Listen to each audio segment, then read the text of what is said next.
गदग ज़िला और session court ने गदग ज़िला के लकलकट्टी गांव में पेश आने वाले इज़्ज़त के कत्ल के मुकदमे में 4 अफराद को मौत की सज़ा सुनाई है।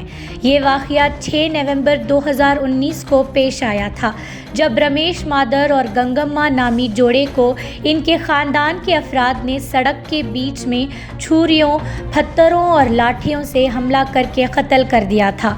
गंगम्मा ने अपने ख़ानदान की मुखालिफत के बावजूद अपनी ज़ात से बाहर के शख्स से शादी की थी, जिसकी वजह से इसके रिश्तेदारों ने ये ज़ालिमाना इक़दाम उठाया।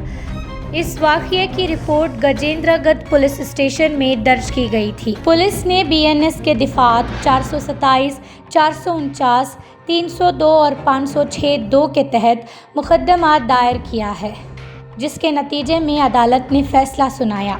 4 मुल्ज़िमान को मौत की सज़ा सुनाई गई है। जिन अफराद को मौत की सज़ा सुनाई गई है उनमें से शिवप्पा राठौड़, रवि कुमार राठौड़, रमेश राठौड़, परशुराम राठौड़, जो ट्रांसपोर्ट डिपार्टमेंट में ड्राइवर हैं।